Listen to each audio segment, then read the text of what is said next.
Welcome, Impactful Parents. It's time for the Impactful Parenting Podcast, where I give you parenting tips and resources to make you a more impactful parent to your school-age child. I am your host, Kristina Campos. Last year, a 12-year-old boy covered in open wounds knocked at the door of a neighbor's house asking for food and water. He had escaped a nearby home moments before by climbing out of a window and running away with duct tape still on his ankles. That's what the police said. The boy was taken to a hospital suffering from malnutrition and deep lacerations from being tied up with a rope, according to their arrest record.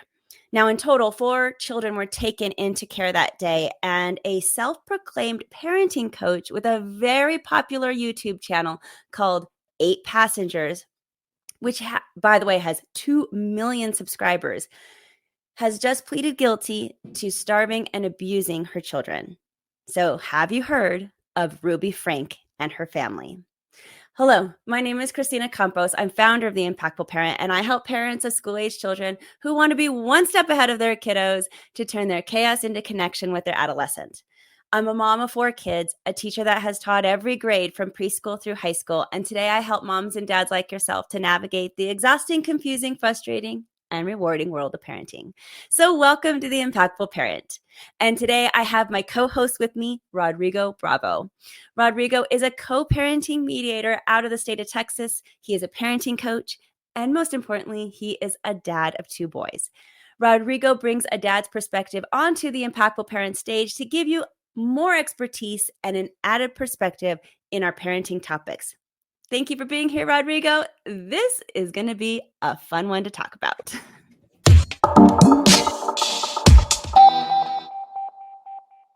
This lady, her name is Ruby Franke. She's all over the news. And let me give you a quick timeline, give you a perspective of what's happening for the audience. So this lady, she starts a YouTube channel with her husband, okay? And it gained popularity pretty quickly. They just did like video blogs of their household. And while she's just taking daily pictures and videos of how they're doing things around house, she's also giving some parenting advice. So now something happened after they got like 2 million subscribers, which, by the way, I'm so jealous of that she has so many subscribers. But they get all this popularity. Something happens between her and her husband, and you could tell that the husband separates himself some way. It doesn't say whether they got a divorce or not, but their videos start to become less frequent on their channel. And the channel actually stopped altogether. And then she started a whole brand new channel in June of 2022. But this new channel, instead of being with her husband, it's still her and her kids, but she's also doing it with this like counselor and business partner that she has acquired between then and now. Then she started an Instagram account with this new person also called Moms of Truth. And it's another Instagram channel that does offering of parenting guidance of different sorts. And then suddenly her son escaped from their home and runs to the neighbor's house, like you heard in the intro. And Ruby is arrested and is now facing at least 4 years in prison for the things that she has admitted to doing with her children. So let's talk about some of her parent techniques that she actually taught on her YouTube channel. Okay, what was this lady teaching? Rodrigo, one of the first stories that you'll find if you Google her is that her 15-year-old son actually lost his bed for pranking his younger brother. And he slept on a beanbag for about 7 months. And the quote goes, "In our house, when we take something away, it is because they have shown that they are not responsible enough to manage it. So we don't just turn around and give it back as soon as they start acting good. The behavior has to be consistent for at least 6 months." End quote. That is what she says in one of her videos as giving parenting advice. Let's start with that. What do you think, Rodrigo? I mean, just think of the time frame, first of all, right? 6 months. to quote unquote learn a lesson. Where's the backing for this? Is there some scientific backing behind that? Is there 6 months when you look at the video and you see the kids?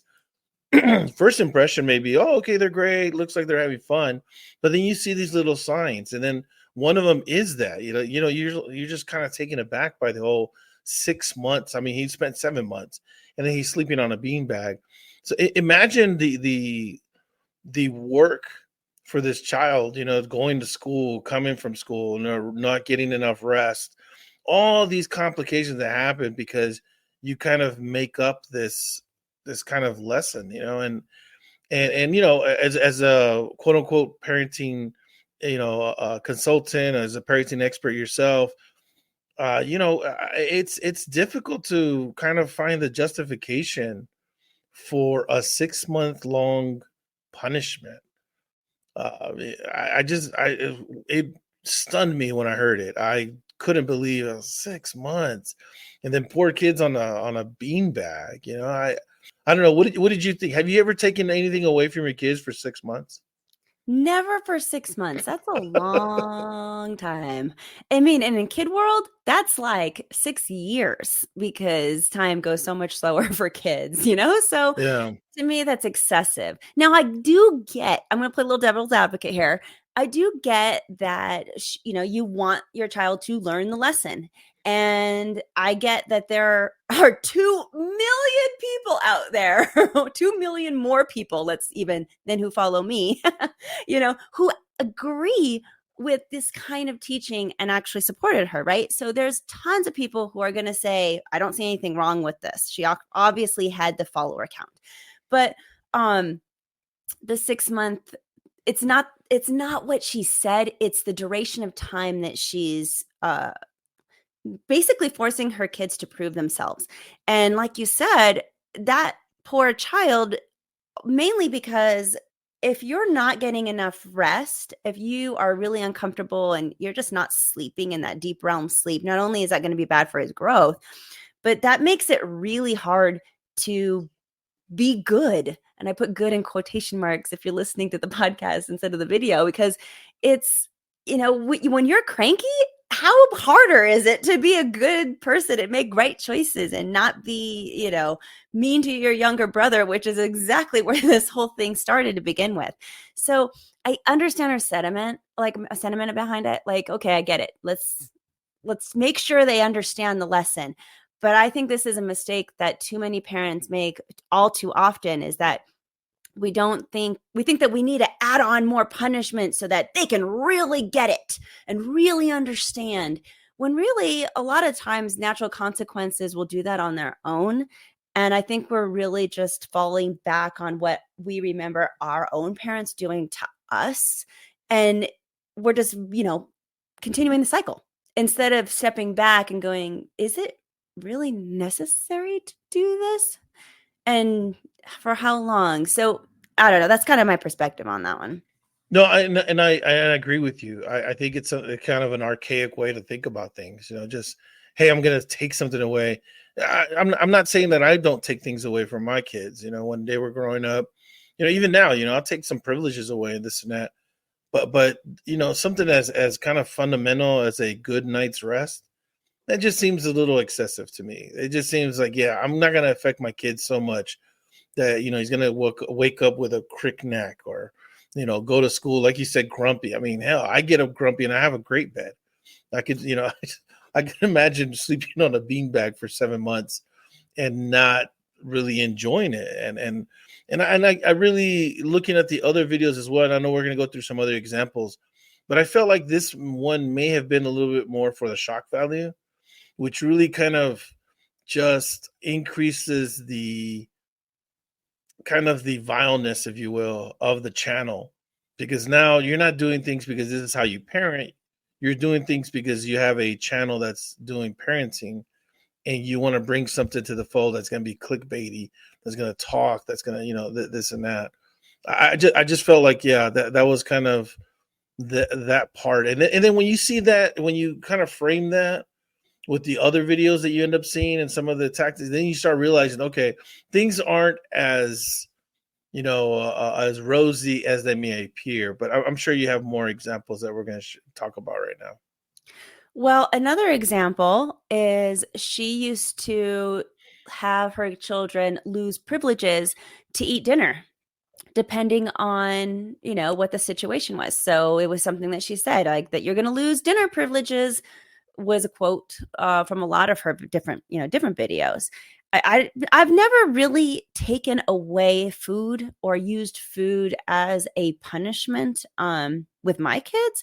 But again, going back to more like our parents' generation, that was very common to go to bed without dinner, right? So I don't know. Have you ever done that before? Impactful parents, become a part of the show. This is so cool that I am inviting moms and dads from all walks of life and backgrounds to join me in my virtual recording studio. I am super excited because you get to add your opinions and comments to the parenting topic. Plus, you get a shout out your business. Just submit an interest form at theimpactfulparent.com/guest to sign up. No, no, no, not food. I mean, if my kids decide not to eat what we're making, then maybe they'll go, like, hey, they'll go hungry or whatnot. I remember having that battle with my youngest son. And, I told him, I go, hey, this isn't a restaurant. I'm going to cook what we can cook. I think it's really important that you kind of set those boundaries, especially early on when it comes to eating, preferences and this and that. Okay, my son doesn't like broccoli because XYZ. Okay, maybe I won't make broccoli. But he's gonna like some vegetables. There's gonna be something he has to eat. Otherwise, he won't eat that night. Now, am I gonna let my son, go without dinner privileges like forever? No, obviously not. But I really try not to use those kind of fundamental aspects of a child's life as a form of punishment.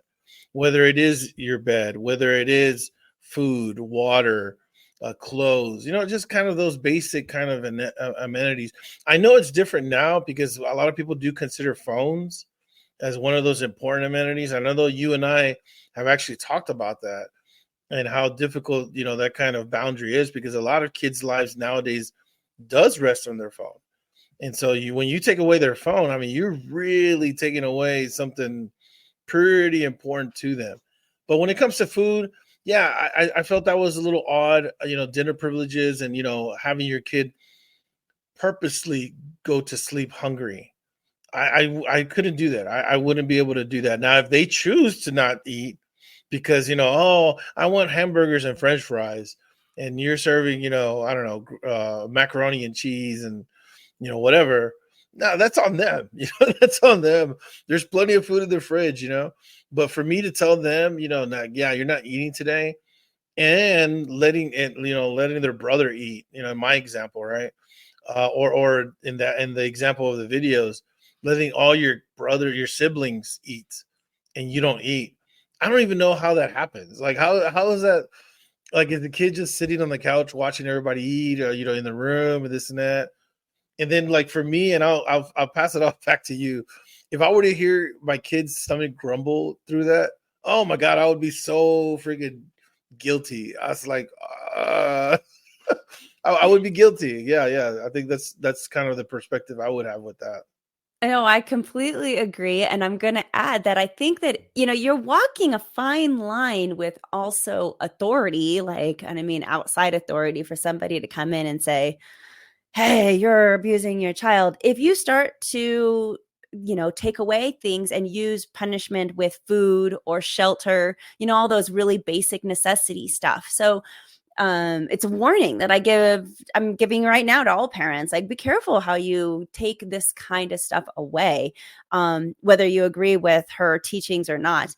And along these same lines, you're talking about, what's going on with her and the food. My last example of her actual parenting teaching is she had a 6-year-old. Okay, now I tell it 6 years old. She forgot her lunch, as so many kids do, right? And her mom made her go hungry at school. So same thing, because she forgot her lunchbox. Now, that letting her go hungry at school for her lunchbox I get that one more. That's more of a natural consequence thing that you forgot your lunchbox. Now you have to go hungry. She'll be able to eat dinner as soon as she gets home. It's not really starving the child. Could you, drive to school and hand her the lunchbox? Sure, you could if you're a really nice mom. And, I give my kids personally a freebie once a year, twice sometimes if they've been doing good with other things in their life, and I say, all right, you get to mess up once or twice a year. I get that. But after that, it's never going to become a habit because I'm not going to run to school every time. So I'm not a huge rescuer, but I am okay with setting a little bit of oops parameters. But instead, this mom turned to the camera that she's filming to and says, hopefully nobody gives her food and nobody steps in and gives her a lunch because then she's not going to learn. Unquote. So that tells me her perspective is like obviously I think she just thinks that kids aren't going to learn unless you're really, really harsh. And I'm going to have to disagree with her on that one. I saw that when I saw that clip, and then she added that she definitely doesn't want people to help her child. I thought that was evil. I was like, wait a second. Okay, she forgot, right? And like you, I've told my kids whenever they're at school, hey, if you forget your lunch, it's hey, borrow some money, whatever. I can. I remember one point my son was at high school, and I sent him some money through Cash App, and so he was able to buy some food there or whatever. Okay, fine. But as far as like me going out there, I told him, I said, hey, that's not going to happen. You should have been a little bit more responsible. Like you, my kid's not going to go starving. He's not going to go. It's not going to be some long term punishment or something that's going to be bad for him for the long run. When he gets home, he'll be able to eat. I'm sure when he gets out of school, there's a grocery store right across the street from his school at that time. He can just get something to eat. But when if I were to say something like, and you know what, I don't want you to get any food. You need to learn your lesson. You're just stacking at that point. And I don't believe in that. I think it's cruel. I think it's evil. I think when she says that, and she says that almost proudly, thinking and thinking that she really believes she's not going to learn unless she has this the hard way. And I wouldn't even say the hard way. It's really the extreme way. But anyways, I'll finish here. I think when you're really suggesting for your child to really kind of endure something even more cruel, I think that's way over the top. I think that's just suggesting that the parent themselves have some issues, something's going on there with that parent. And I'm telling parents right now, if you're listening on the podcast or you're watching, you should never really hope that your kid goes through more pain for a mistake that they make.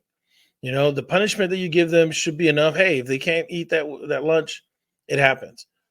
But to willfully expect others not to be kind to your child and hope that way your child, yeah, I think that's just like cruel. It's not even borderline cruel. It's cruel, and I didn't think it was right at all. However, praise to you, Kristina, because I definitely didn't give any freebies. I every time I pick up my son and drop him off, I say, "You got everything right," and that was it. There was no going back after that. No, I get that too. I am really nice like that. But then Rodrigo, why does this lady have so many followers? If this is how we feel, I mean, me and you are both in agreement that a lot of her teaching practices we just don't agree with. Obviously, she was doing even more things at the end when she got caught at the extreme, right? Tying her kids up. There was duct tape. Her kid was starving and literally had to run to the neighbor's house. So it got really bad. It obviously was a progression. Um, but why does this lady have so many followers if even when she was only saying these types of things of no food and withholding and sleep on the beanbag, people liked her? Let's talk about that, Kristina, because when we look at the way a lot of people work, society has a ton of people who feel, hey, I went through it, they should too. Mhm. And we see it in a lot of different facets of society where folks feel, hey, I had some hardships, I persevered, Hey, I did it. Why can't you? And Yeah. so with their Those hardships kids, made me a better person. yeah, Yeah. yeah. Hey, that trauma, that's what molded me. That's what made me the person I am. And I consistently tell people, I said, you don't need trauma to grow into a better person. You really don't. You could grow into a good person very well without any trauma. But because of our experiences, because our parents raised us a certain way, and we feel like, hey, I'm fine. Why don't I just do that? That's the first part. A lot of parents and a lot of people just in general right now in society, they want folks to go through the same thing that they went through. The second thing is, these folks, they see themselves, right? They see themselves kind of mirroring these techniques, but it's also because they didn't evolve. And that sounds really cruel. That sounds really, but honestly, we're supposed to be better parents than our parents. We're supposed to evolve from those tactics, those techniques, those strategies. And it takes work though. It takes a lot of work. For example, when I went through my mental wellness and my therapy, my counseling, that takes work. It's not something that just, oh, okay, I decide to change. No, you got to do an active work to change. You got to go to, meetings, you got to go sessions, you got to do homework, you got to do all this stuff to grow as a person and hopefully be a better parent.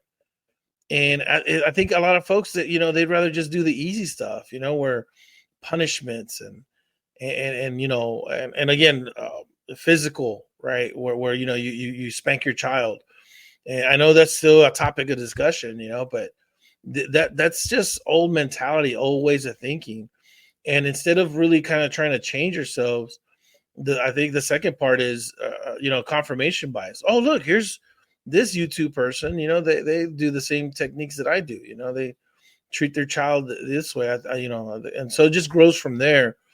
And you'll be surprised. You'll be surprised how many people are very traditional in that sense, that they feel, hey, if I went through it, my kids can go through it as well. So then where is the line between being strict, being abusive, and just having tough love for your child? Because some parents, especially those that came from abusive or semi-abusive or even borderline abusive homes, they really don't know the difference between those three things: strict, abusive, and tough love. Because it was all probably the same to them. There's a reason for that. So how can we convey this to other parents, who those 2 million people who think, okay, this is okay for me to do to my kid. I can withhold food and have them sleep on a beanbag. It goes to corporal punishment and spanking and the belt, which we've talked in past episodes. Both of us have experienced growing up from our own parents. So, but we don't do that to our kids today. So there's just a huge disconnect, and it boggles my mind. Yeah, no, that's that. And again, that's just the way of the internet and the way folks in general go. Folks aren't going to go to places that challenge what they think. The folks are going to go to places that confirm what they think, right? Confirmation bias. So when you go out there and you hear somebody like you and I, we're out here talking about, oh, talk to your child, and have conversations with them. Folks may say, like, what? I'm not here to be my kid's friend. I'm not here to do this and that. Da, da, da. No, no. What I say goes, and blah, blah, blah. And okay, fine and dandy. They're not going to listen to folks like ourselves. They're going to find people that confirm what they believe. The tough thing is that you see what these consequences are.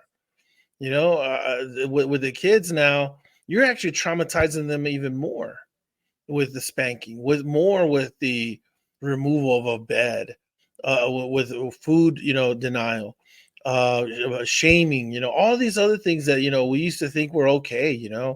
We should really be looking at that and saying, okay, that's traumatic. One of the things that I didn't see this in the video, but that kind of falls in line with what we're talking about right now, was parents, calling their kids fat. Like, está gordito, especially in Latino culture, right? Oh man, so Oh, popular. super Yes. popular, and we don't realize, like, dang, that's super traumatic. Your kid you're young and you're just, your body's going through all these changes.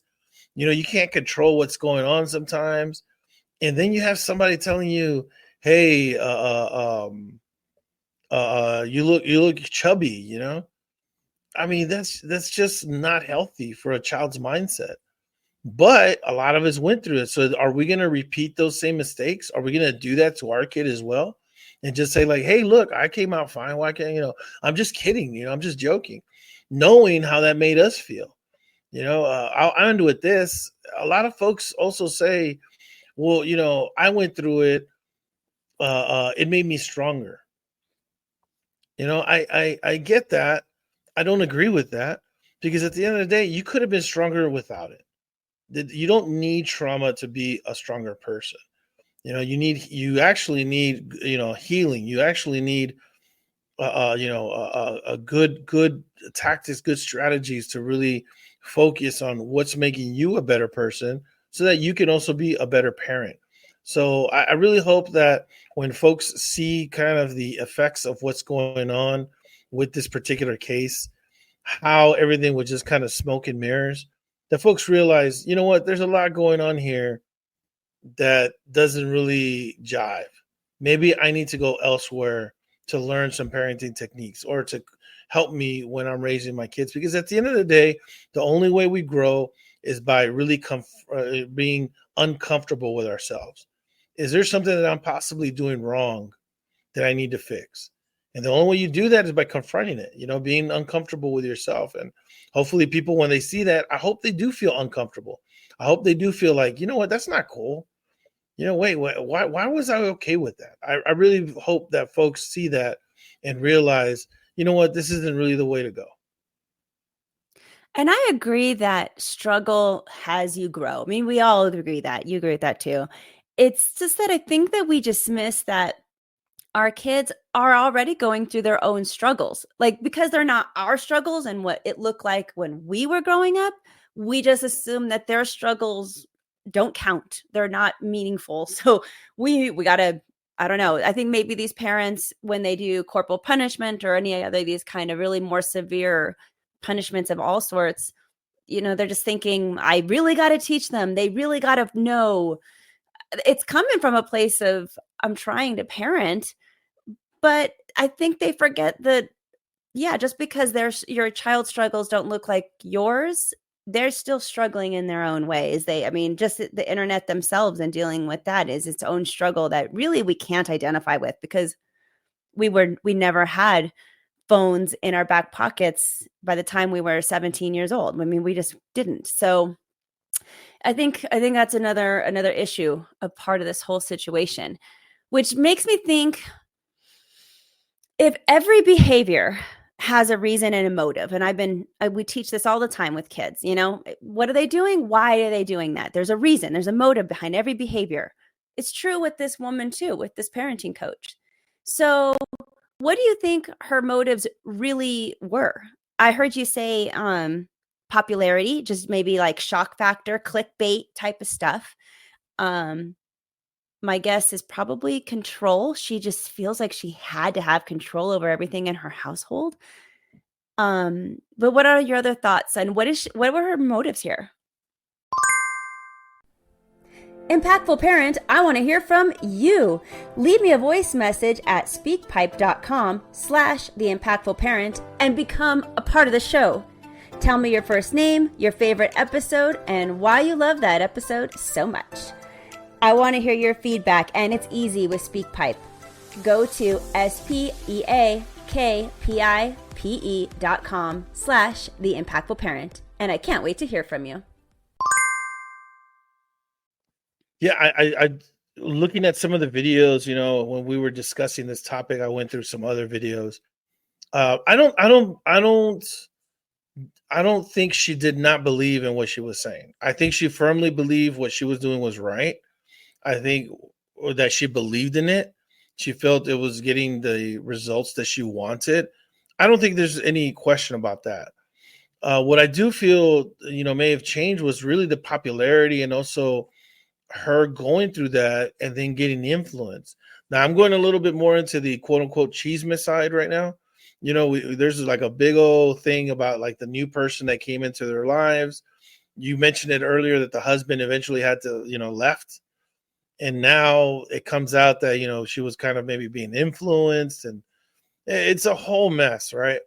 But at the end, the people are responsible for their actions. And it sounds like for her, from the case and from what everybody was talking about, that she really started kind of moving towards that, towards like, okay, how do I really monetize the channel? It was already monetized. I mean, like you said, she had 2 million followers. Hell, we would love like 2,000 followers. I mean, that would be Yeah, great for us. we love it. You Spread know, the it, word. but she felt like, hey, I need to monetize this even further. And then that's when she linked up with this other person who, again, apparently, by all accounts, it looks like she changed her entire life, her direction, her housing situation even. So anyways, I feel like that had a big part of it as far as, the decisions that she made and so forth. But I don't want to discount the fact that she truly believed in what she was doing. And there's tons of people out there that also believe in what she was doing. And I'm not even gonna be I'm not even gonna doubt that there's people that saw the entire thing play out and then just say, oh, you know what, that was her. That she messed up. I'm not gonna mess up though. And I'm gonna continue doing what I'm doing with these tactics and strategies and so forth. And so I think it's really important for folks who are definitely not maybe fully invested to still know what's going on, because at the end of the day, your kids are going to be affected by their kids. And you need to make sure that, if your kids see something, and I wanted to relate this back to the original kind of reason that I had shared this with you, if kids are saying something, you got to report it. And when that kid went over there, he basically saved his and his siblings' lives, because they were being mistreated, abused, possibly even being used as child labor, cleaning houses and doing this and that. It was crazy. So my original intent was, remember we spoke on the video regarding like, inserting yourself into a situation, when's the correct time and so forth. You may see a kid like that. It's okay to ask. It's okay to see that. But if a kid comes up to you and tells you something, I am so glad that those neighbors paid attention and actually followed through and said, hey, look, there's a kid out here, this and that, because that unraveled everything, and that kid was such a brave kid to go out there and really, say like, hey, something's wrong, because that kid's putting himself in danger, I really felt it really tugged at my heart, because just to imagine the bravery of that kid to go against his mom and really the house, and just say like, yeah, this is enough. I'm going to go to a neighbor and go there. So anyways, last point I'll make, again, anytime you see a situation you're not comfortable with, I don't think there's anything wrong with, just kind of questioning it. Like, hey, what's going on? Is there some help that blah, blah, blah, blah, and going from there, because as we see right now, you never know what that could lead up to.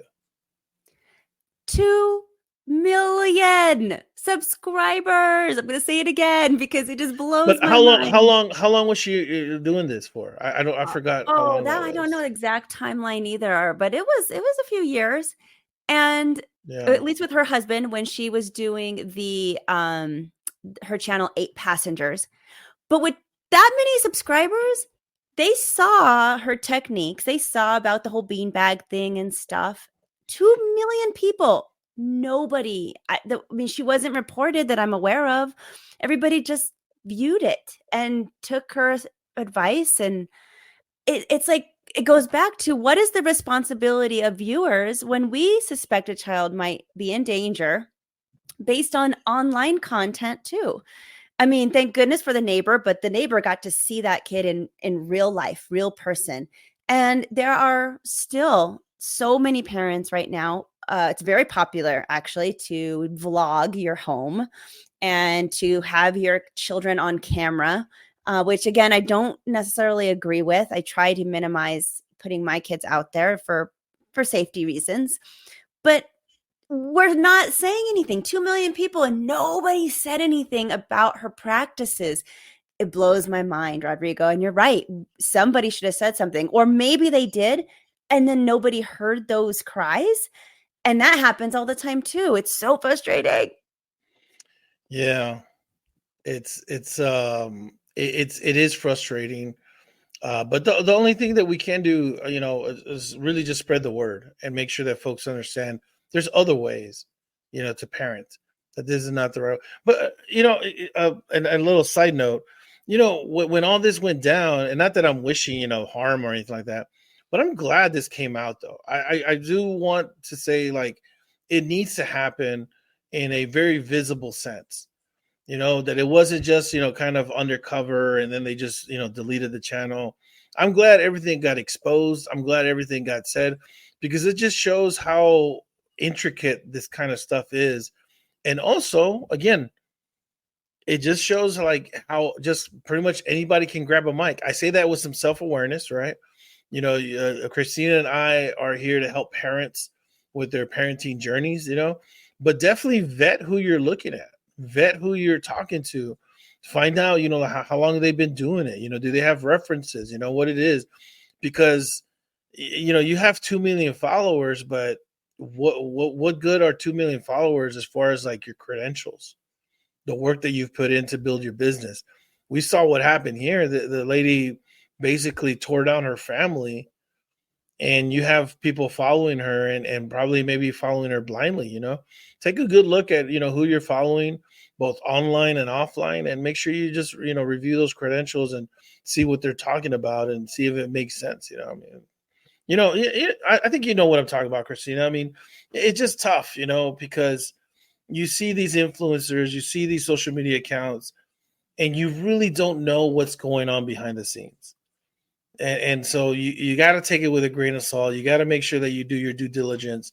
And when we see things that, are there, not just brush them off, make sure that we do pay attention to those details. What are some red flags in your mind that people can look out for when they are looking for influencers to help them in any realm? Really, obviously parenting is what we're talking about right now, but let's list out some of those things that we should be looking out for, because I mean, anybody could grab a mic and start a podcast, a YouTube channel. Even coaches, could be self-proclaimed and things like that. So and I'm not saying any of those are bad. That's reality. Bam. That's the truth. So because of those very low standards, and we can self-proclaim and just grab a mic, what can people look for that says, this is a good person for me, and not fall into that trap of getting influenced by somebody who obviously has either bad intentions or doesn't really know what they're talking about, or any of that? No, that's a great question. I would suggest really kind of looking at credentials first. What type of podcast are you looking at? If you're looking at a parenting podcast, what are the credentials? What kind of work do they do? What have they been doing? What's their referrals like? Look, we're talking about social media, right? So maybe you're not going to do all that work or invest all that, right? But when you start liking folks and you start, you know, clicking like and subscribing and so forth, all the algorithm does is now push that to your friends as well. And so you got to make sure that, hey, if I'm going to click to something, if I'm going to, say that I like something, I got to make sure that it's good, that it's legit. And so one of the things I would recommend is that, the second thing that I would say is, hey, what does it look like they're intending to do? There's some channels out there that are very explicit about paid content, ads, things like that, sponsorships and so forth. I actually appreciate that. Be upfront about it. But if you ever feel like maybe you're getting sold something and they don't make it explicit, that's kind of a red flag for me, because I know that, you're really supposed to be very, very intentional and blatant about it, to be honest, about it being a commercial or a paid sponsorship or something like that. If they, say something like, hey, I like this and blah, blah, blah, and they don't reveal they actually got paid to do that, that's a big red flag. When you see these channels, especially in the parenting realm, you'll see a lot of channels that are pushing products that have ads and this and that, are they making it clear that it's an ad? Because if they're not, they may just be there to monetize that channel. And if they're just there to make money, they may not really be there to help you. Now, if they're to help you and they're going to make a little, change on the side, that's different. But what is their original intent? What are they really trying to do? Are they trying to make money, or are they trying to help you? I think that's a big red flag those two big red flags are what I would kind of focus on myself. I don't know if you have any other kind of suggestions you would recommend, Kristina. I will just mention those 2 million followers one more time because I'm so jealous of them. But that for last time, 2 million people, in my opinion, got it wrong. And I think that it's important not to necessarily look at follower count. And I think we do that a lot. I think even I've fallen for that. Oh, this person has tons of followers. They must be good, or they must know what they're talking about. That's not necessarily the case at all. And this lady actually is proof of that in my eyes, that you can't go off follower count all the time. Yeah, and also just as a tip, I would really challenge folks to really go outside their boundaries and listen to podcasts or parenting channels or so forth that maybe don't necessarily reflect what they believe in. Just to open your mind up. I'm not saying you have to go out there and just completely change everything or this and that, but it's always helpful to kind of get a different opinion on what's going on, what you're doing, and so forth. You may not like it after all. That's fine. But at least you're opening yourself up to different ideas, different tactics and strategies and so forth, especially if you're looking for help when it comes to your parenting. But until next time, you got this. I'm just here to help. Don't forget that the podcast is just a small part of what the Impactful Parent offers. Start your journey to becoming a more impactful parent by downloading the Impactful Parent app. Available on your phone's app store or by going to theimpactfulparent.com. See you on the inside. And if you would like to reach out for Rodrigo Bravo and his co-parenting mediation and coaching services, you can email him at rodrigobravojr@gmail.com. But until next time, you got this. I'm just here to help. Thank you for listening today. Remember to subscribe and share this podcast with a friend. And don't forget, the Impactful Parenting Podcast is an extension of the Impactful Parent community. Go to the Impactful Parent website and download the free Impactful Parent app so you don't miss a parenting tip that can help you and your family. Thanks for listening today. So go to theimpactfulparent.com and see you next episode.